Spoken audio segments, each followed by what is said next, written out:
Hello everyone, class 9 civics chapter 6 democracy. आज का topic है challenges to democratic practices in India. Exam में 5 marks का क्वेश्चन हमारा यहाँ से देखने के लिए मिलता है। तो चलो देखते हैं कि इंडिया जैसी सबसे बड़ी डेमोक्रेसी को क्या प्रॉब्लम फेस करनी पड़ती है।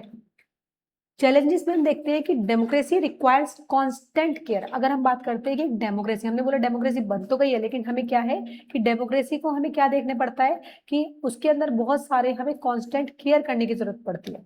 हमें अवेयरनेस होना पड़ता है एंड एक्टिव पार्टिसिपेशन भी करना है पड़ता है from both institutions and citizens के पर्पज से। वाइल अगर हम देखें कॉन्स्टिट्यूशन गारंटी है, ठीक है, अगर हम बात बोलते हैं तो क्या कॉन्स्टिट्यूशन हमें आज एक जिम्मेदारी दे देता है, एक गारंटी है कि हमें वैल्यू राइट्स मिलेंगे to the citizen. It also expect individuals to exercise these rights responsibility. क्या करता है ये, हम देखते हैं एक्सपेक्ट भी करेगा एक इंडिविजुअल से, जिसकी वजह से हमें लोगों को राइट्स और रिस्पॉन्सिबिलिटी भी होना चाहिए। तो in this sense democracy is not limited to election. ऐसा नहीं है कि सिर्फ डेमोक्रेसी में हम लोगों ने इलेक्शन देख लिए बात खत्म, ठीक है, इलेक्शन हो गए, हम डेमोक्रेटिक कंट्री में रह रहे हैं, 5 साल बाद इलेक्शन हो रहे हैं तो हम एक डेमोक्रेटिक कंट्री में रह रहे, नहीं ऐसा नहीं होता। It is reflected in everyday behaviour. ये रिफ्लेक्ट करता है हमें रेगुलर बिहेवियर पे, डिसीजन लेने में, और हमारी रेस्पॉन्सिबिलिटीज को भी देखता है। एक्शंस, कुछ हमारी जो चीजें हैं, अब देखोगे डैमेज हो रही है, हमारी पब्लिक प्रॉपर्टी स्प्रेड हो रही है, मिस इन्फॉर्मेशन या वायलेट करा जा रहा है किसी पब्लिक के रूल्स को, तो ये भी तो डेमोक्रेटिक का पार्ट नहीं होगा। वीक है अगर हमारे डेमोक्रेटिक वैल्यूज, तो similarly indifference towards public issues can adversely effect the health of a democracy. तो इसकी वजह से हम देखेंगे कुछ हमें पब्लिक इश्यूज अगर देखने के लिए मिल रहे हैं तो ये भी एक तरीके से अच्छा इफेक्ट नहीं है हमारी डेमोक्रेसी के लिए। तो इंडिया क्या है, इंडिया में एक सिग्निफिकेंट प्रोग्रेस कर रहा है अगर आप देखते हो एंश्योर रिप्रेजेंटेशन एंड पार्टिसिपेशन के बेसिस पे। लोग बहुत ज्यादा पार्टिसिपेट भी कर रहे हैं, लोग एंश्योर भी हो रहे हैं, लोगों के पास आज के टाइम में बहुत ज्यादा नॉलेज भी मिल रही है। However it continues to face several challenges. उसके बाद भी हम देख रहे हैं कि हमारे इंडिया को कुछ चैलेंजेस फेस करने पड़ रहे हैं। कैसे? लोग इलिटरेट हैं, लोगों के पास वो नहीं है, मिस इन्फॉर्मेशन हो रही है, इनइक्वालिटी चल रहा है, एंड रिसेंट टाइम्स में अगर हम बात करें तो स्प्रेड हो रही है fake news, specially through social media and other digital platform के थ्रू। तो हैज अमर्ज्ड अ मेजर कंसर्न, जिसकी वजह से हमें मेजर कंसर्न्स भी देखने के लिए मिलते हैं कि कुछ जो मिस इन्फॉर्मेशन हमें देखने के लिए मिलती है पब्लिक ओपिनियन में, जिसकी वजह से बहुत ज्यादा लोगों के माइंड में कंफ्यूजन क्रिएट हो जाता है and sometimes even lead to conflict, जिसकी वजह से बहुत ज्यादा कॉन्फ्लिक्ट्स भी देखने के लिए मिलते हैं। अब कैसे इश्यूज हैं, जैसे पॉवर्टी को लेके इश्यूज आ जाते हैं, रीजनलिज्म को लेके आते हैं, रीजन मतलब स्टेट वाइज आपको लेते हैं, जेंडर इनइक्वालिटी को लेके आते हैं एंड सोशल डिस्क्रिमिनेट भी करा जाता है, जिसकी वजह से देखते हैं कि हमें बहुत ज्यादा बैरियर्स क्रिएट प्रॉब्लम देखने के लिए मिलती है और लोगों को इक्वल पार्टिसिपेशन में भी प्रॉब्लम आती है। तो gaps in the effective implementation of laws and policies में रिड्यूस पब्लिक ट्रस्ट इन, जिसकी वजह से लोगों का एक तरीके से अगर ट्रस्ट देखा जाए डेमोक्रेसी पे तो धीरे धीरे आके कम हो जाएगा। हमें भी लगता है अगर ऐसी ही डेमोक्रेसी तो बेटर के अदर फॉर्म ऑफ गवर्नमेंट भी हम चूज कर सकते हैं। तो स्मॉल ग्रुप्स अगर देखा जाए तो 2 या 3 एग्जाम्पल इन्फॉर्मेशन शेयर किया आप देखते हैं सोशल मीडिया पे, तो यू बिलीव में बी मिसलीडिंग ऑन फॉल्स, है ना। तो हम कहीं ना कहीं अगर हम एक चीज दो तीन बार कई बार देखते हैं तो मिसलीड हो जाते हैं। तो डिस्कस कर सकते हैं क्वेश्चन को, जिसकी वजह से हमें रिलायबल देखने के लिए मिलता है। सबसे पहले कॉन्सेप्ट आता है इमरजेंसी। अच्छा, इमरजेंसी का एक रियल कॉन्सेप्ट है जो हमें देखता है आर्टिकल 352 के अंदर, 356 में हमें देखने के लिए मिलता है, या फिर 360 का आर्टिकल जो कॉन्स्टिट्यूशन में दिया गया है। इंडिया डील करता है provision for declaration of national emergency हमारे देश में लगाई जा सकती है, किसी भी देश में लगाई जा सकती है, वो वहां के रूल्स के अकॉर्डिंग, जहाँ पे president's rules and financial emergency लगा दी जाती है, यानी ये लगी भी हुई है हमारे देश के अंदर। यहाँ पे हम पढ़ते हैं एक मेजर चैलेंज हम लोगों ने डेमोक्रेसी इंडिया में देखा है जो रिकॉर्ड करी गई है।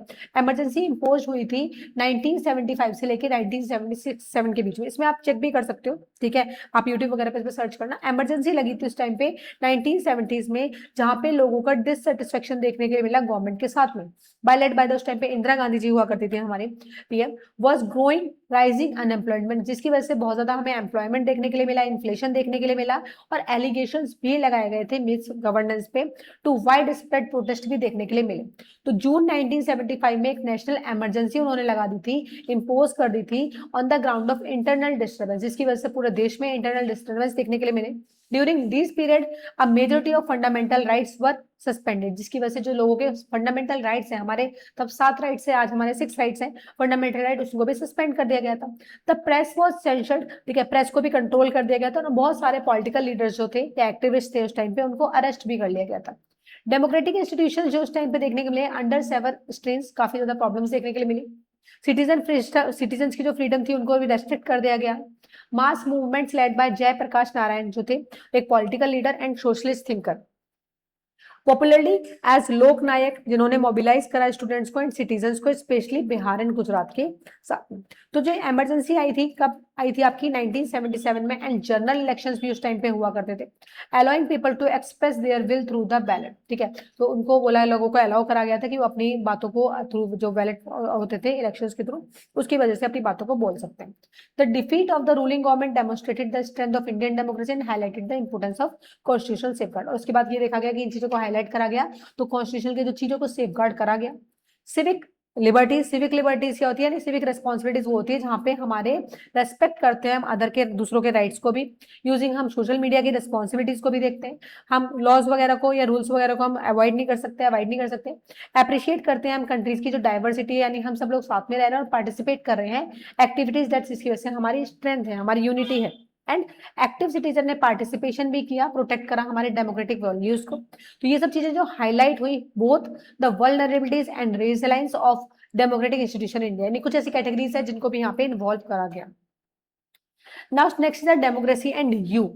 Being well informed is one of the vital responsibilities of a young citizen। एक young citizen के पर्पज से अगर देखा जाए तो आप अभी बहुत छोटे हैं, ठीक है, अभी कुछ टाइम बाद आप वोट डालने के लिए जाएंगे, तो आप लोग न्यूज़पेपर्स पढ़ें, आप लोग न्यूज़ प्रोग्राम्स देखें, ठीक है, आप इंटरनेट की रेस्पॉन्सिबिलिटी देखें, help us to stay aware of national और इंटरनेशनल इवेंट्स। इसकी वजह से आप कुछ नेशनल और इंटरनेशनल इवेंट्स को भी देखें। एक्सेस इट ऑथेंटिक इन्फॉर्मेशन, ठीक है, जो भी आप इन्फॉर्मेशन देखें आप प्रॉपर चेक करिए भाई वो सही चल रही है नहीं चल रही है। ओपिनियन देखें, पब्लिक के इश्यूज क्या है, समझ सकते हैं कि कैसे डेमोक्रेसी ऑपरेट करेगी, आपको किस तरीके से आप उसको प्रैक्टिस में ला सकते हैं, या किस तरीके से आप अपना पॉजिटिव कंट्रीब्यूट कर सकते हैं सोसाइटी के अंदर। जो भी प्रोग्राम चलते हैं, जैसे नेशनल सर्विस स्कीम एनएसएस बोला जाता है अभी, ठीक है, नेशनल कैडेट कॉर्प्स एनसीसी बोला जाता है, ये डिजाइन कर देते हैं इंस्टिल सिविक रिस्पॉन्सिबिलिटी को लेकर। यहाँ पे लोगों को सोशल अवेयर करा जाता है एंड रेस्पेक्ट करा जाता है अपने डेमोक्रेटिक आइडियल्स को थ्रू कम्युनिटी सर्विस के। टीम वर्क के साथ लोग काम करें, ऑर्गेनाइज एक्टिविटीज वगैरह जो भी चीजें होती हैं उन सब चीजों को देखें, कैसे पार्टिसिपेट करना है, कैसे रिस्पॉन्सिबल है, और किस तरीके से हम अपने नेशन को भी सर्विस दे सकते हैं। अब यहाँ पे एक पिक्चर दी गई है जहाँ पे observe and explore the various digital और नॉन डिजिटल वेज में देखा गया है, जहाँ पे पार्टिसिपेट कैसे डेमोक्रेसी में कर सकते हैं। तो दो बच्चे दिखा रखे हैं यूथ एंड डेमोक्रेसी में। तो first one is be media literate, जो भी हो मीडिया वो कैसे होनी चाहिए आपकी में लिटरेट हो। पार्टिसिपेट करो आप नेशन बिल्डिंग एक्टिविटीज में, एनसीसी एनएसएस में, भारत स्काउट्स गाइड्स वगैरह में। अंडरस्टैंड करें, हम कॉन्स्टिट्यूशन को समझने की कोशिश करें, फंडामेंटल ड्यूटीज को हम फॉलो करें, and take leadership in school and community. और लीडरशिप लेने की भी कोशिश कीजिए कि हाँ हम यहाँ पे सपोर्ट करना चाहते हैं। Last one is the democracy is not merely a system of government. Democracy एक सिस्टम ऑफ गवर्नमेंट नहीं है, बट अगर देखा जाए तो एक कॉन्टिन्यूस प्रोसेस है जो हमारे इंस्टीट्यूशंस में और लोगों के एक्टिव सिटीजन्स में हेल्प करता है। From early ideas of collective decision making, जब हम पहले की अगर बात करें तो लोगों के जो आइडियाज हुआ करते थे, लोग मिलकर डिसीजन लिए देते थे। कॉन्स्टिट्यूशन के टाइम पे जब उस टाइम पे फ्रेमवर्क हुआ, ठीक है, हमारा कॉन्स्टिट्यूशन बना मॉडर्न टाइम में, तो लोगों ने मिलकर डिसीजन लिए। Republic demonstrate principles have provided to ensure authority, जिसकी वजह से लोगों के पास पावर है एंड लोग अकाउंटेबल भी है, गवर्नमेंट हमारी अकाउंटेबल भी होती है। इंडिया की जो डेमोक्रेसी है out of big scales, diversity भी है, बहुत बड़ी भी है चीजों में, आप देखोगे बहुत ज्यादा इनका इन्वॉल्वमेंट भी है। तो फंक्शंस थ्रू इलेक्शंस के थ्रू, कॉन्स्टिट्यूशनल वैल्यूज के थ्रू, एंड एवरीडे भी हम अपने सिविक्स प्रैक्टिस को कर सकते हैं। वही हम चैलेंजेस देखते हैं, रिमेन सस्टेन्ड पब्लिक, हम चीजों को बचा के रखें, पार्टिसिपेट करें, हम रेस्पेक्ट करें अपने डेमोक्रेटिक नॉर्म्स की। जो भी चीजें आपको देखने के लिए मिलती है स्ट्रेंथ है हमारी डेमोक्रेसी के लिए, ये हम डिपेंड करें कि हम सारे इसी इंस्टीट्यूशन पे, इसी लॉज पे डिपेंड है। तो जो भी चीजें करें हम एज अ रेस्पॉन्सिबल सिटीजन करें, हम चीजों को इन्फॉर्म करें और हम एक्टिवली पार्टिसिपेट भी करें अपनी इस सोसाइटी के बीच में। तो यहाँ पे हमारा ये चैप्टर खत्म हो जाता है, बाकी हम नेक्स्ट चैप्टर करेंगे नेक्स्ट क्लास में। Thank you.